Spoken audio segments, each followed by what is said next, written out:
Kila mwenye pumzi amsifu Bwana. Kila mwenye pumzi amsifu Bwana. Na kwa sababu hiyo, kama una pumzi, kazi yako unapaswa kumsifu Bwana. Na ndiyo sasa sisi tumekuja hapa, na watu tunaendelea na biashara.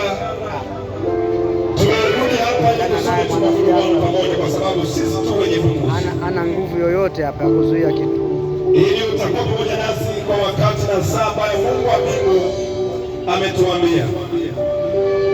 Na tunajenga mnara kutoka hapa kwenda juu mbinguni kwa Bwana. Na Mungu wa mbingu na nchi, malaika zake watakuwa wakipanda na kushuka. Saa hii ya saa 11:30 sasa tunakwenda kumwomba Bwana. Na tukimwomba Bwana Mfalme, tutaendelea kumwabudu Bwana kwa nyimbo mbalimbali kwa utukufu wake. Na ninakukaribisha sana. Ukipaki gari yako, ukipaki pikipiki yako, baiskeli, ukiwa unafanya biashara zako, usiache. Tega masikio ili kusudi tuendelee kumwabudu Bwana pamoja nawe. Ninajua inawezekana wimbo huwezi kujua, lakini najua roho yako kwa kuwa imeumbwa na Bwana inatakiwa kumwabudu Bwana.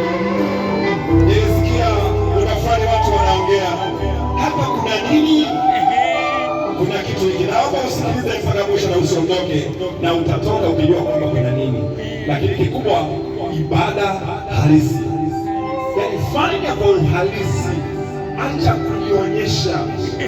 Yaani unganisha, maanisha unachokisema, fanya unachokifanya kwa uhalisi, mpaka Mungu ajue kwamba kwa kweli ninakujua.